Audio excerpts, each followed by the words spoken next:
Good evening and welcome to everybody joining us for the second of three Law and Contemporary Challenges evening webinar conversations. This evening's entitled Big Tech Governance, Lessons from the Financial Services Sector. These conversations are being held as part of Inspiring Generations, the campaign for Trinity College. My name is Gareth Crowe, and on behalf of Trinity Development and Alumni, TDA, and the Trinity Law School, I am so pleased that you can join us for a conversation on an issue so relevant to our time and to our shared future. Just before we start, I just wanted to run through a few technical items with you. If you're joining us on Zoom, you can view in full screen mode on the top right-hand side corner of the screen, and you can adjust your audio setting on the bottom left. You can leave the session on the bottom right and similarly rejoin. We also really encourage you to ask questions throughout the webinar. You can do this using the Q&A button, which is just on the bottom of the screen. Our speakers will do their very best to respond to all questions later on in the webinar. Finally, I want to introduce you, if I may please, to this evening's MC to begin our proceedings. Professor Yvonne Scannell is an emeritus professor in the School of Law in Trinity College, Dublin, one of Europe's foremost experts on environmental and planning law, and a former judge of the European Nuclear Energy Tribunal at the OCED in Paris. Good evening, everybody. And this evening's conversation is between Prof Clarke and Claire Hill. Prof is Professor of Corporate Law, McCann Fitzgerald Professor of Corporate Law in our law school. She's an ex-director of the Central Bank, and her research interests include company law, corporate governance, financial services, securities and takeovers, and many issues dealing with big tech. Professor Claire Hill is a professor in the University of Minnesota Law School, and she's a director of their Institute of Law and Rationality. She has many interesting interests as well, research interests including corporate governance, structured finance, rating agencies, contract theory, law and language, and behavioral economics. So to start our conversation this evening, Prof, could you tell us what you mean by big tech governance and why you and Claire are interested in this topic? Thanks, Yvonne, and happy to do so. And thanks, Claire, for participating in this conversation with me. So big tech companies really refers to the major online platforms. There are 4 or 5 big ones. So the ones you would know obviously would be Apple, Facebook, Alphabet, who owns Google, Microsoft, and Amazon. And these are huge entities, hugely significant. So the big 5 would account for about 1/4 of the S&P 500 index in the States. And they are extraordinarily profitable. So particularly since the pandemic, their shares, unlike many of the other shares on the stock exchange, have been sort of seen as safe havens. And so their returns are up about 45% on the year. They too were pleased about the Biden election because it suggested that perhaps the lack of control over the Senate might delay some of the legislation that might otherwise have come down. Now, these entities are playing, as we all know, a huge role in both social life and political life. 1/3 of people on this planet use Facebook frequently, which is just staggering. Even the detractors will agree that digital value creation really is essential to any sort of growth or development. And in this pandemic, we are increasingly dependent on them, and it's clear that they have, to a large extent, kept the economy afloat, and they've kept us connected in this sort of a way. So they wield enormous power. But with that power, they are capable of, and there have been instances of abuse of that power. So we're all aware of that in terms of anti-competitive behavior, data privacy breaches, facilitating online bullying, arguments about threats to democracy itself that haven't been taken seriously. So Edward Tufte, who's a professor in Yale, commented rather provocatively, I think, that there were only 2 industries that call their customer users legal drugs and software.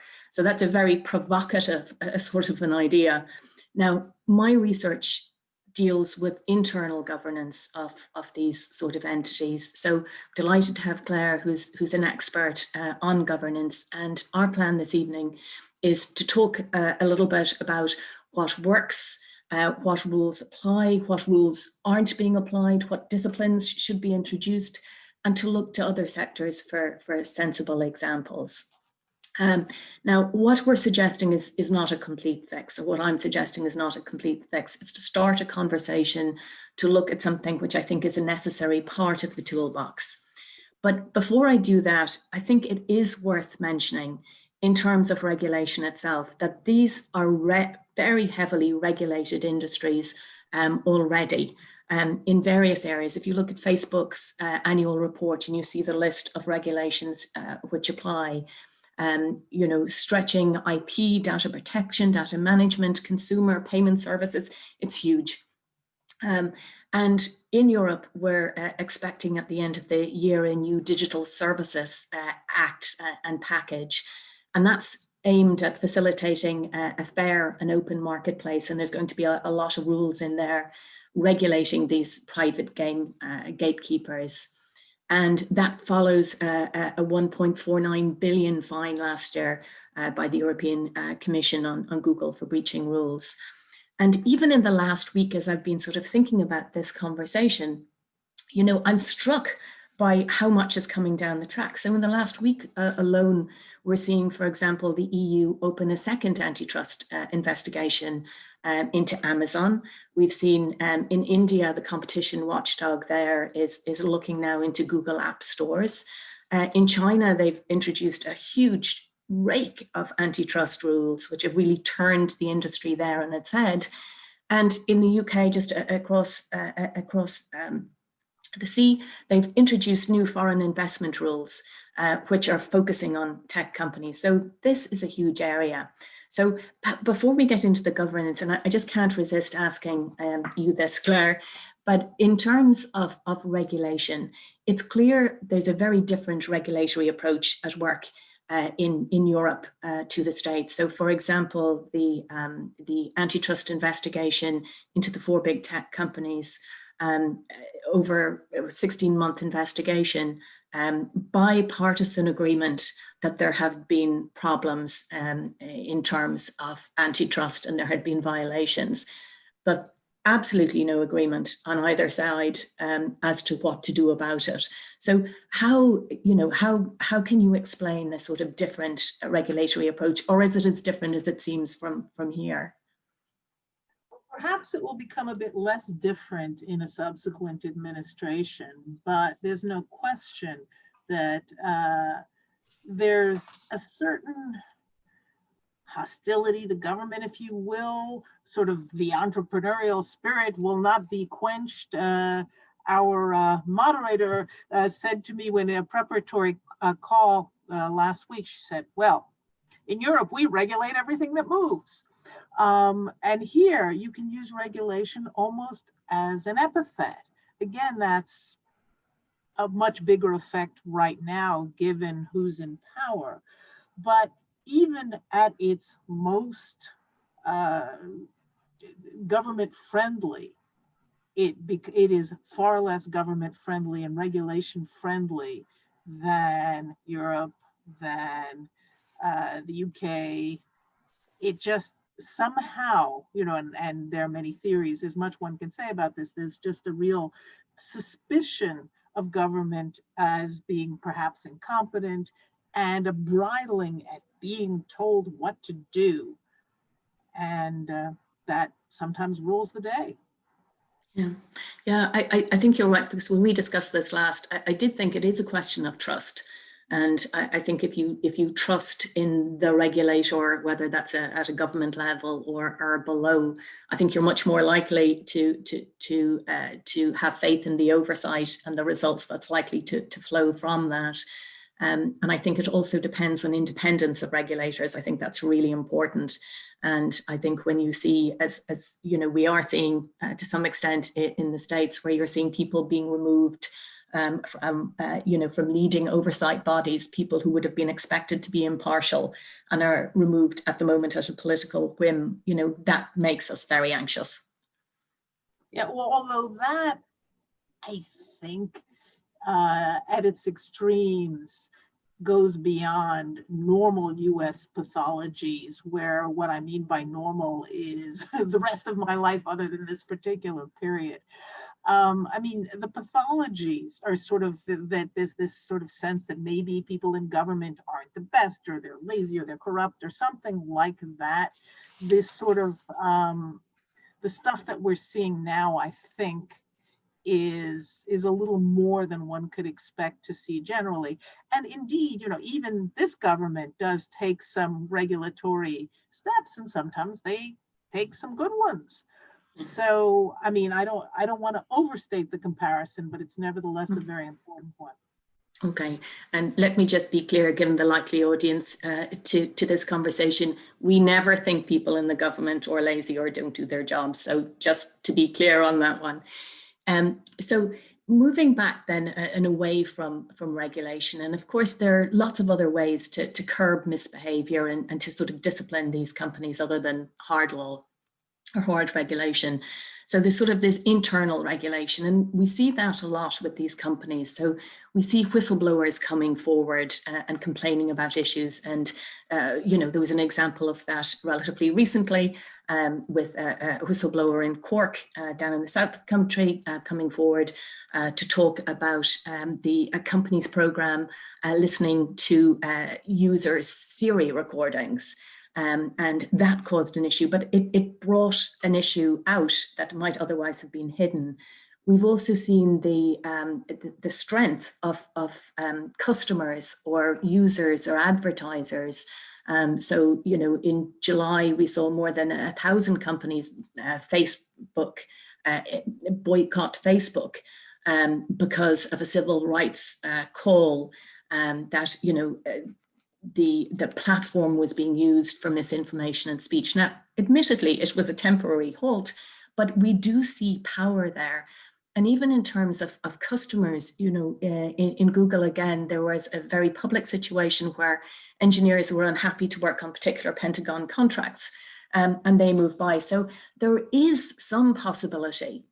But I think the way I view that is that it's very much linked. That's a cultural issue, and that's a whistleblower issue, and that's something we'll come to in a moment, I think. But the other strong disciplinary force, of course, is supposed to be the marketplace.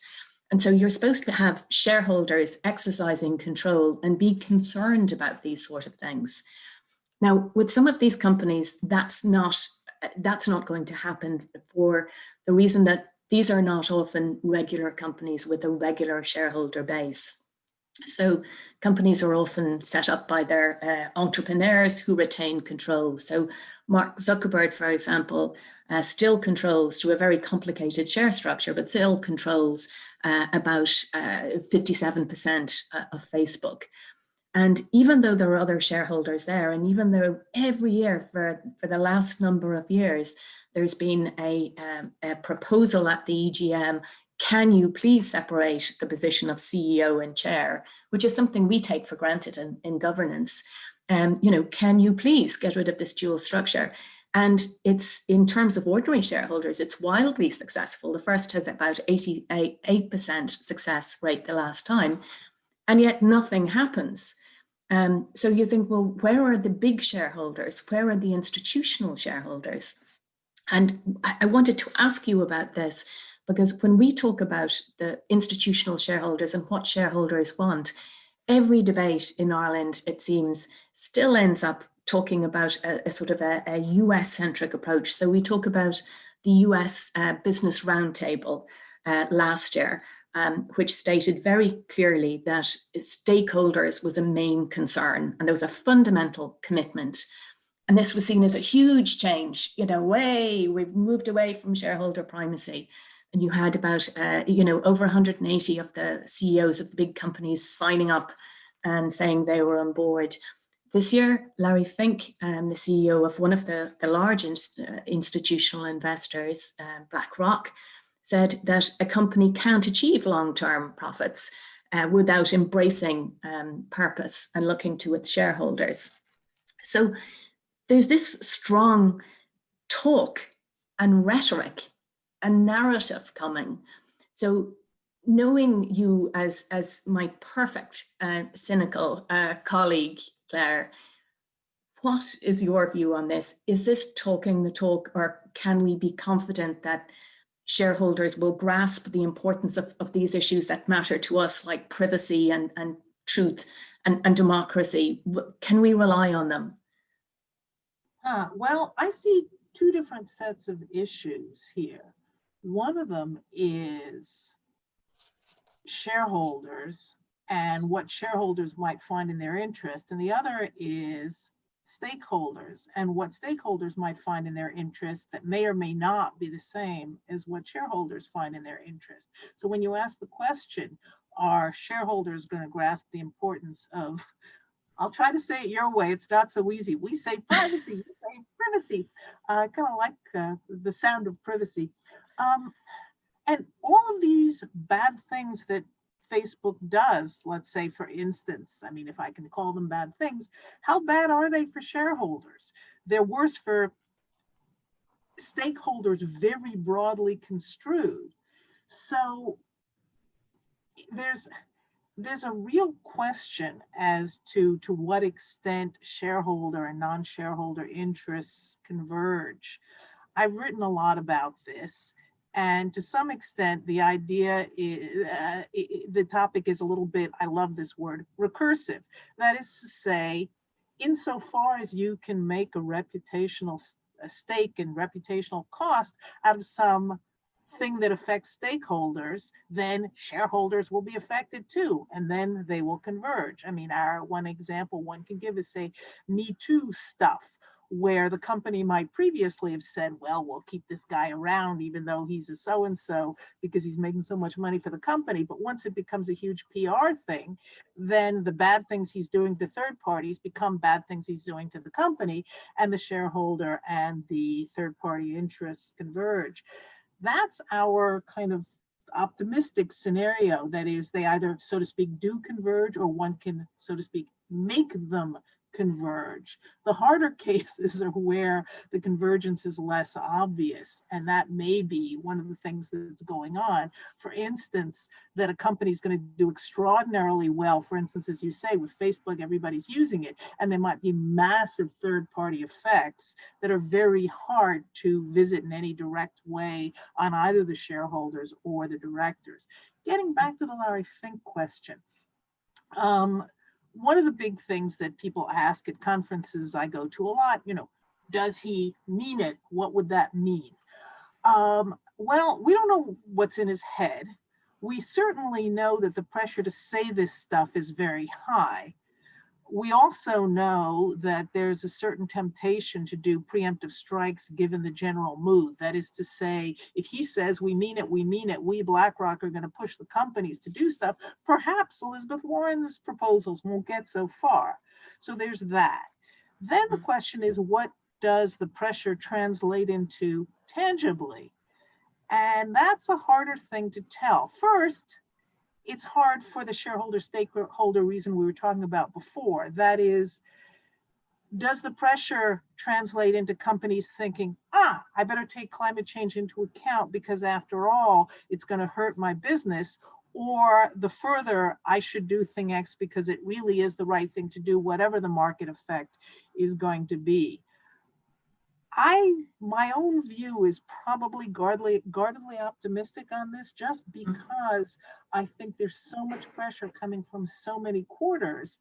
And my hope is that risk-averse CEOs will say, nobody will reproach me for this. Everyone, and if I get caught out really snubbing my nose at some kind of good guy thing, then I may get in trouble. And if enough of the CEOs do this, then one won't say, well, gee, I'll compete with the other guy by increasing my emissions and cutting my costs on pollution control or something.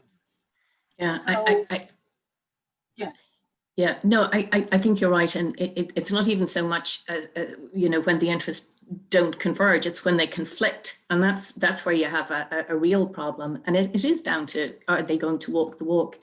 And, you know, I came across some research, Tyler Rye, looking at the behavior of the signatories to the roundtable in the COVID crisis. And it didn't make for happy reading. It suggested, you know, that they were 20% more likely to lay off employees than anybody else. And they paid 20% more returns back to the company in terms of dividends. So, you know, we'll try to be optimistic about it, but there is that cynical issue. So I think that gets us to the idea, if we move past that, if we move past regulation, if we move past internal or market discipline, then of course there's the possibility of self-regulation, and there's a lot going on in these companies. And you know, Facebook and Instagram now, you know, use this oversight body that they've set up with the most extraordinary individuals, you know, on it, including sort of a former prime minister, a Nobel laureate, and constitutional academics. And they're looking to see what's you know, what complaints are not answered or responded to. And then, you know, we see that there's corporate governance codes that they make up, and there are the efforts there, but you have to ask how successful they are. Now, that's not to diminish self-regulation, because we've seen in lots of contexts it works.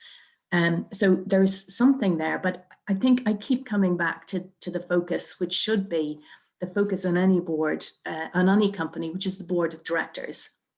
And the board of directors are there to advise on strategy, and to monitor. And part of their responsibility, I think, in setting the strategy, is to set the tone, to identify the values, and to ensure that those values feed into strategy and culture, to ensure that they're embedded in all the processes. And not just in the talk, not just in the narrative, not just in the nice website when you look at it and it has pretty pictures of, you know, small kids being looked after. I think you want to see them walking the walk in such a way that if there is a problem with the whistleblower, yes, the culture encourages you to speak up, rewards you to, incentivizes you. So it's just a question of ensuring that the boards are able to do that. Now, you know, and before we look at how they might do that, I want to ask what is probably a very obvious question, Claire, but, you know, do you agree with me, and I'm hoping you do, as to the importance of culture and values? Because everyone will, a little bit like the Larry Fink argument, people will say, oh, it's great, you know, it's fantastic. But then in private, they will say, but it's a buzzword, isn't it? Does it mean anything? So do you agree that it is important in this context? Well, yes. My fear is it's like that the buzzword, in fact, would be, instead of, that is to say, it wouldn't just be neutral, it would be what one might characterize as greenwashing. This would be culture washing, which is, oh, let's talk about our fealty to culture. And in fact, you know, blah, blah, blah, we know we need to say, we've covered the bases here, let's go and do our rapacious thing elsewhere. I mean, indeed, you know, very famously and notoriously, Enron, very crooked company, had the most fabulous code of ethics. I've looked with some co-authors at codes of ethics and codes of conduct, one better than the next. One statement of, oh, we care, we mean it, we mean it, we mean it. And of course, what you want is, do they mean it? You want them all to be Pinocchio so you can see the nose grows if they don't actually mean it. But I honestly think ultimately that not only is it important, it's, I'm not quite sure I want to say our only hope, but an extraordinarily important part of things, just because people get so caught up in the craft of let's honor the letter and violate the spirit. And that becomes sort of a competitive craft. And if they can keep the blather about culture separate from what they're actually doing, which is let's honor the letter to the letter, and there's no penumbra, all is lost. So you need culture in its real, true, and deep kind of form. And you need people who really mean it. And I think, anticipating a little bit what you're going to say, how do we get there? How do we figure out? You can dictate all you like. Oh, you should have such and such hours of education, such and such hotlines set up. You should say all sorts of things. Indeed, I'm involved in a project. The American Law Institute is doing principles of compliance, risk management, and enforcement. And I'm the risk management reporter. And when I get off this conversation, I will be spending my afternoon writing about compliance, risk management, and the importance of risk culture and organizational culture, and so on. So that's always the big challenge. You articulate it enough and with enough craft, and you pick people who can and do really mean it. And I guess I at the end of all these answers, I turn into Pollyanna, and here I am doing it again. Yeah, okay, and thank you for pointing out I'm going to be predictable in my response on this, but you did anticipate what I was going to say, in the sense that I absolutely agree. It has to mean something. There was an interesting experiment where they put 4 or 5 CEOs in a room, and they handed out a list and said, okay, this is your vision. Pick your own company's vision from it. And they couldn't. And partly they couldn't because they were all so similar. They were, we are customer first. We are doing the best for our customer. So it has to mean something. And I think part of that is by explaining and persuading to people. And you do that in the way you say, Claire, with risk management and metrics, but proving that it matters, that not only is it the right thing to do, but it's this commercial savvy thing to do. Because when you are, especially in terms of unethical behavior, when you are trying to deal with unethical behavior, you can't look up the answer in a rule book and it will say, if this happens, this is what you do, because it will be a gray area. And when you encounter a gray area like that, you want your employees from top to bottom to be doing the right thing. And they will only know that if it's reflecting the values in the entity. So now I sound even more Pollyannish than you did. But I want to move maybe just as a last sort of discussion point to talk about the role then of directors and in these companies, and looking at the boards of directors, because a lot of the boards of the high-tech companies will have non-executive directors, and most of them, all of them will be listed, and there will be stock exchange listing rules. So there will be non-exec directors. But the question is whether they're the right type directors and we're asking the right type questions. And I suppose there are 2 things here, I'm interested in getting your views on. So the first is just in terms of the duty. So we all know that the duty of a director is to act in the interests of the company. But the question is, well, what does that mean? And different jurisdictions have different interpretations, and some are more stakeholder centric and some are more shareholder centric. But there's also this concept of public interest and whether the director should have a duty to act in the public interest, because these entities, whether you want to call them sort of private regulators or private gamekeepers, whether you want to say they are just so important that they are now of systemic importance in the same way that the banks were, you need to ask whether there is now a duty to act in the public interest, and that's something that can be enforced. Now, we've seen this in this jurisdiction in the banking crisis. So in 2010, a piece of legislation said all directors in banks had a duty to act in the interests, and there was a list of things, but basically they reflected the interests of the banks in which they sat. So it was just the institutions that had benefited from the blanket guarantee. And they had to, for example, ensure that taxpayers' interests were looked after, that the banking sector was open, that customers were protected. So it is possible to do. And I was interested in looking at the at the Stiegler Committee on Digital Platforms and their review from the University of Chicago. And they talked about various ways of dealing with it. In the same way, Claire, we've sort of tossed around the options. And then they said, well, look, if none of that works as a final option, maybe you do have to impose a fiduciary duty. So that's the first thing I wanted to ask you about. And then the second thing is just looking at the directors themselves. And what we expect of the directors. And here again, I want to sort of borrow from some of the lessons in the crisis, in the banking crisis, where there were noticeable failures in corporate governance. And partly that there was a response to that in terms of insisting that directors on boards met certain criteria, fitness and probity criteria, that they were knowledgeable, that they were of good repute, that they were people of integrity, that they were, and I love this one, that they were independent minded, that they were able to challenge.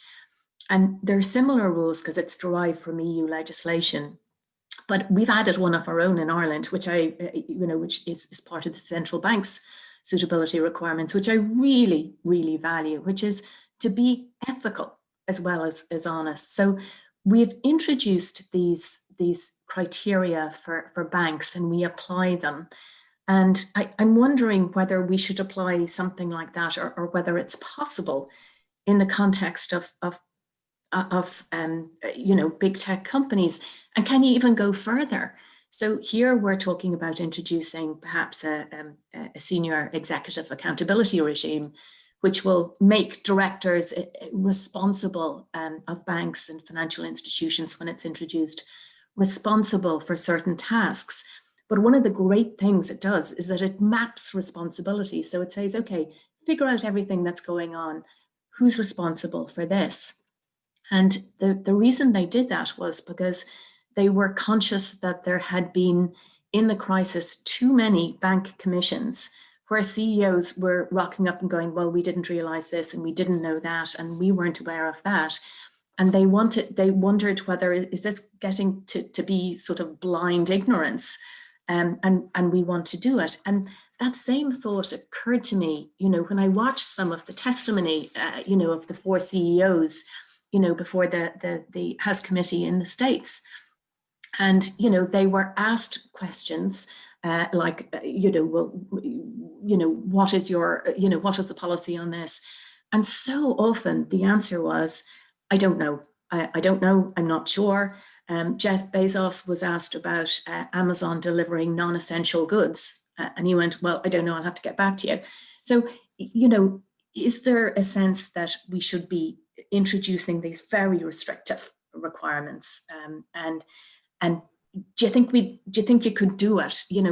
Or is that a step too far? Have I totally lost the run of myself on this one? I just got the notification we've got 5 minutes, and answering any of these, either of them, all 3 of them, I should say, would each take, much more. I will do the best I can. First, in terms of the responsibility and accountability stuff, funny you should say this. My colleague Richard Painter and I, in our book, Better Bankers, our whole argument was that as judged by compensation levels and not fault, senior people should be paying personally some portion of fines and settlements and so on. And we've actually finally seen that with Goldman. This time they did it voluntarily, but it just strikes us that the idea of having people be responsible by reason of their seniority, as opposed to what they themselves did, is absolutely necessary, because otherwise the more powerful you are, the more you can just say the other guy did it, or I don't know, or somebody gave me a certificate or something like that.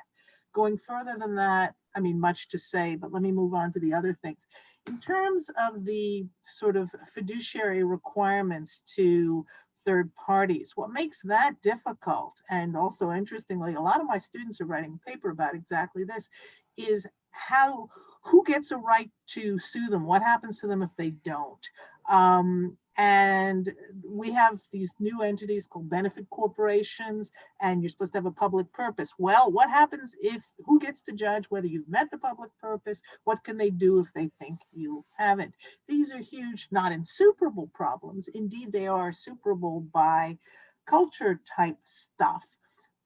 Getting to your second point about characteristics that people should have in order to be on boards. And I mean, first, it's so hard for me as somebody who lives in this country and who's crazy in the US, who's crazy about government, but even I would wonder, you know, how are they going to judge integrity? But I've written and ranted for years about what you need is independence of character. I mean, I was raised by a father who had no hesitation saying Albanian brandy is better than French brandy. I know this, I trust my taste buds. And I think the big problem here is mindset. My colleague Brett McDonald and I called this the pernicious golden rule. And it's sort of a subset of a broader, what eyes are you seeing things through? And independent-minded people, not to say it's binary, you either are or aren't, but it's so easy to get into a certain kind of mindset and not be critical vis-a-vis yourself. I had mentioned in earlier conversations with Blonde Boeing, and I think she wants me to mention it here.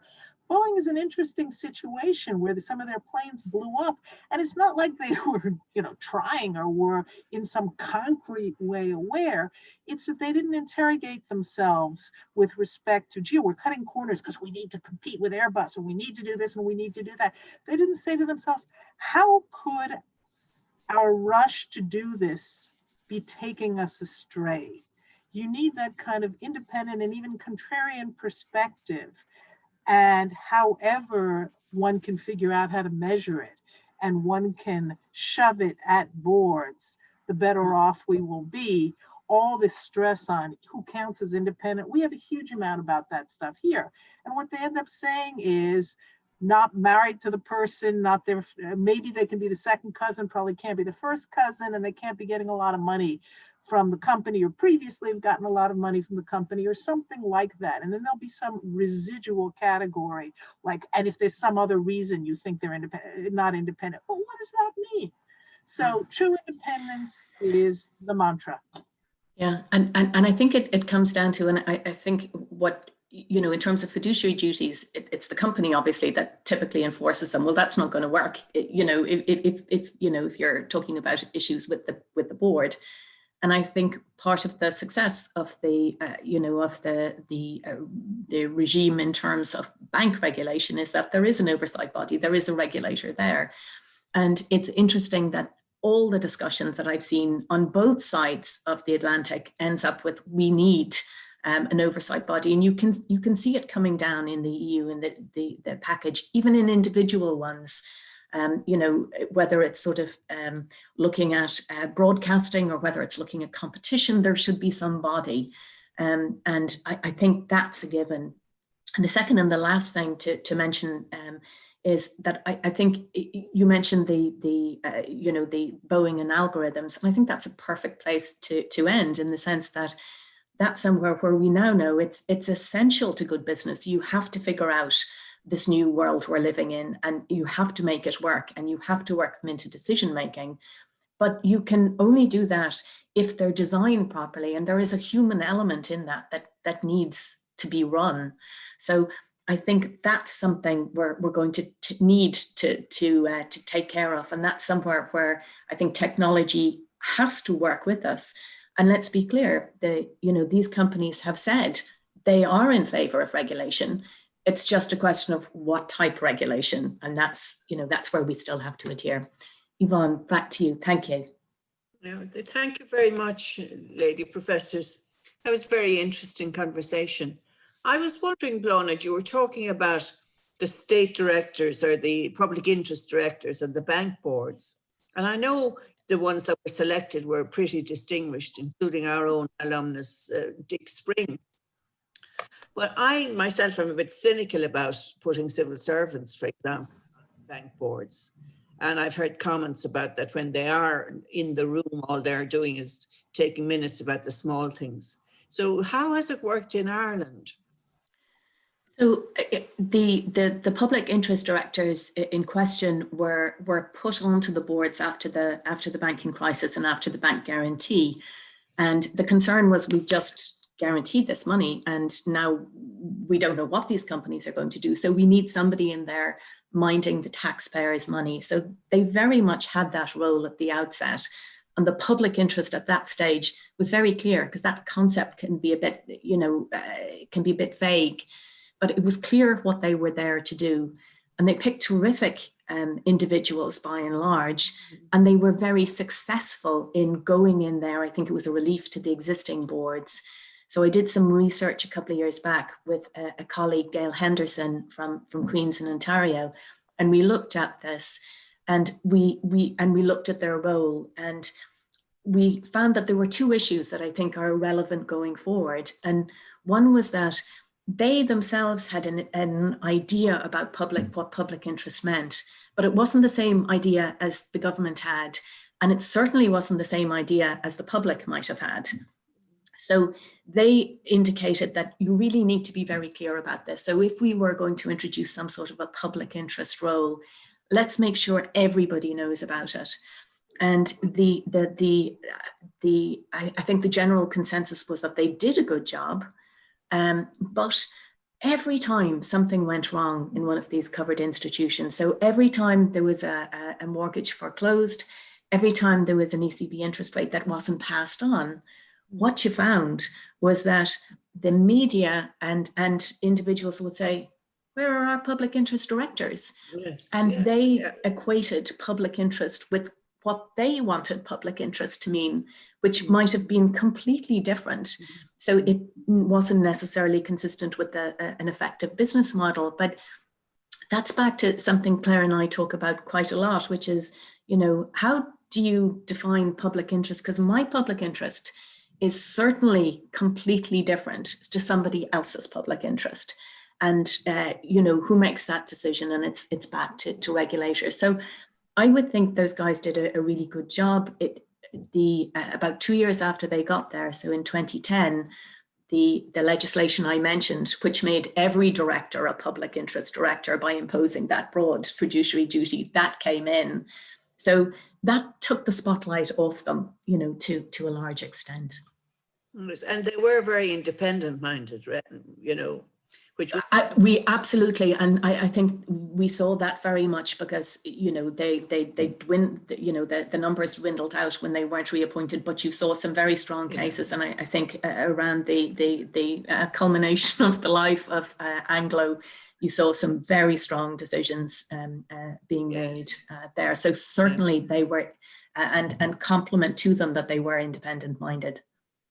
Yes, in a situation almost that you would say you couldn't have public interest directors who were permanent civil servants, for example. I think that would have been difficult, because I think that, the sort of conflicts that Claire mentioned, earlier, those sort of conflicts would arise, and, to be, well, you're just, you're just singing really, at the behest of your master or mistress in the department, and that's not going to work. So I think they do need to be independent. I think they can have, and I think they often should have, sort of a history of public service. And that's why we asked the directors, why do you think that you were chosen? And partly it was because they said, they think we're the type of people who will know public service without having it defined for us. Yes, yeah, part of the things. There's a very interesting question here, which is a bit philosophical, but here it is. And it's yours, Claire. We'll go to you, Claire. And it is, does the legal principle that we in the West should regulate corporate culture to deal with morally unacceptable notions of third-party harms justify, for example, Islamic countries regulating corporate structures to deal with what they consider morally unacceptable? For example, blasphemy, or the sale of haram products. I don't know what haram products are, but let's imagine there's something terrible. So, if you're going to regulate corporate culture, where do you stop, Yeah, no, we used to have debates about a particular practice that I can't bring myself to say a physical surgery on women, and people would say, oh, but it's their culture. Do we have any business making it illegal? I find the hard cases hard. So I'm going to, so to speak, I never know sports well enough to know if I'm using sports metaphors properly, but punt. And I would say that there's enough unambiguously bad things by consensus that we can deal with all of those. And then the ones that seem very bad in culture A that don't seem so bad in culture B, I'll wait on those because I can argue it either way. And again, I think this is a Professor Weasley answer, but I honestly do think that there's a lot of easy cases where we could regulate companies being pushed towards things where the real problem is third-party harms, where the third parties would absolutely agree they're being harmed. There's no broader cultural interest. And indeed, the people inflicting the harms probably would say they wouldn't want this stuff to happen to them either. But hey, as the inflictor, they can get the big bucks and phooey on the inflictees. So this is my answer / non-answer. Well, Okay. I think just just to jump in on that one, because I'm looking at the Q&A and I'm seeing that question came from Neville. So Neville is a professor here who's not just a specialist in Islamic law, but also in sports law. So your analogy will have been perfect in that context. But I think the question does lead to the idea that it is really difficult to introduce a code which applies just in one jurisdiction. And that's been an issue, not just in sort of East-West or different, even from one country in Europe to another, that's a problem. And that's where I think you need values which will allow you cut through those really difficult decisions. And you can say, let's put religion aside, let's put these issues. If it's a question of, for example, do no harm, if that's what you're saying, don't be evil. If that's your value code, does that give you an answer? Yes. There's a very interesting comment here. It talks about limited lessons have been learned from the banking crisis or the tracker mortgage scandal. When you look at how insurers are behaving during the COVID crisis, denying valid claims under clear policy extensions for business interruption losses incurred by cash-strapped SMEs, close as part of social solidarity in fighting the disease. Yeah, well, I suppose I'd say, I would say that lessons have been learned. And I think that the example of insurance companies gives an insight into where the lessons have been learned. So I think in a case like that, you have insurance companies adopting a very literal interpretation and not, adhering to a broader, customer-focused view. Certainly that's the perception. But what you see, which you didn't see beforehand, is you see the regulator jumping in immediately and saying, this isn't good enough. You can't be doing this. You have got to, apply a broader stakeholder, as we've been saying, perspective. You cannot be insisting on literal interpretation. So I think there is that cultural shift there. And I would also say that you see it particularly in the banks. So the banks who, were, of course, perceived as the villains of the piece, who caused so much trouble in the last banking crisis, now they're viewed as part of the solution to this banking crisis. And so the banks could come forward in many cases with a much more customer focused and oriented approach. So I think we have learned lessons. Does that mean there'll never be a cultural problem? Of course not. There will be, but we have moved on, and we can see, as I say, positive things from the banks in terms of cultural improvements at this stage. you know, is there a road to go? Of course, but I think there are definite steps and a sea change. Yeah, I have a couple of additional responses. In terms of insurance, we actually have a doctrine here called reasonable expectations. And it's basically if a consumer could reasonably expect that something was covered, or if someone, it could even be applied to small businesses. If you're a big business, you probably don't have a reasonable expectation if your policy, so to speak, literally doesn't cover it. But if you are kind of a little fish relative to the big fish who wrote the policy, you might have a reasonable expectation and the insurance company may have to honor that. So that's a doctrine we've had. We certainly also have a history of enormous pressure on insurance companies to reverse unpopular decisions. I don't want to say these two things are unambiguously good. They're complicated, especially the latter, because what the cases where that ends up happening is, let's say some little kid is denied some unbelievably expensive cancer treatment. And it's very much sort of this effect that's been well documented in the psychology literature, which is the identifiable victim. It's one, and it's huge resources towards the one. And what about everybody else? How much does it carry over? Not so much.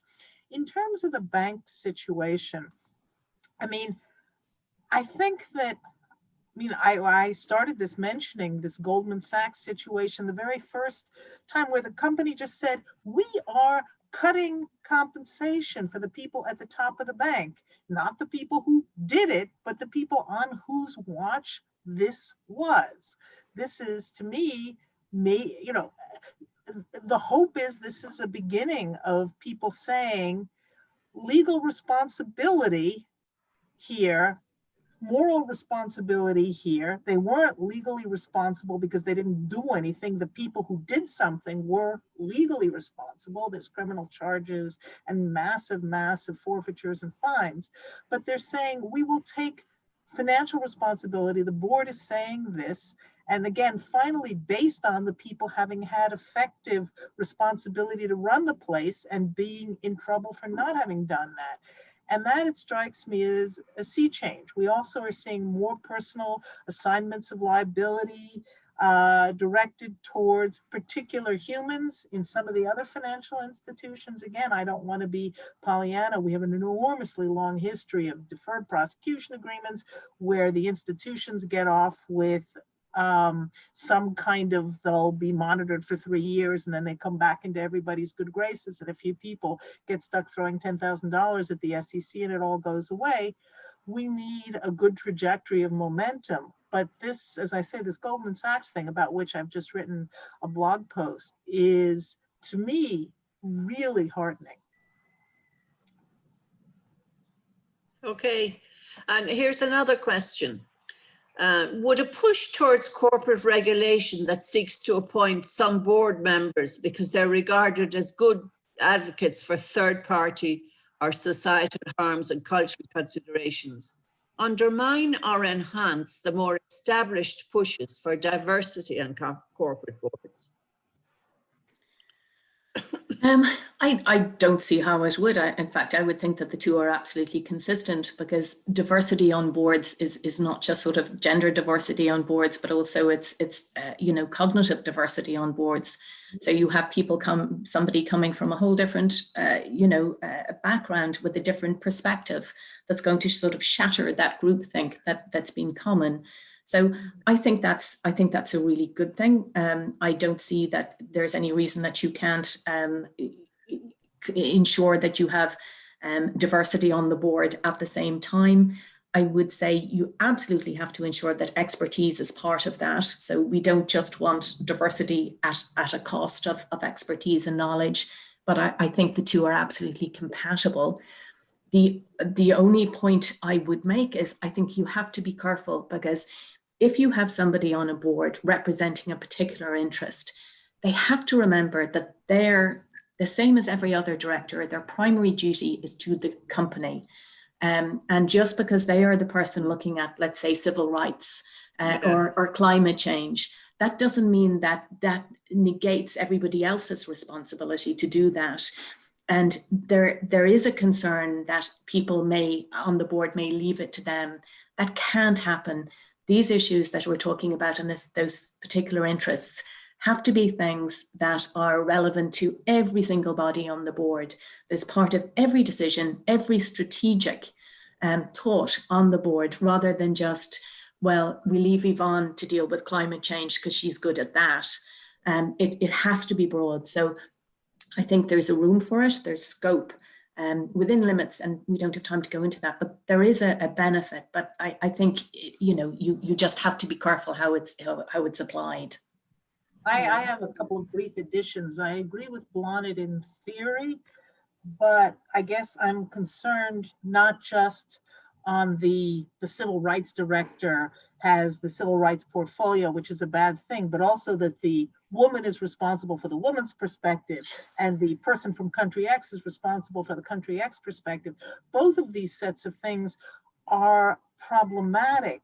And that's a respect in which having canonical kinds of diversity can complicate things. Because if we're saying, you know, X number of women, X number of minorities, X number of whatever, then in a sense, unless we articulate, well, the perspective is important, but we're not going to see you as an exemplar of this any more than we see the white men as exemplars of white men.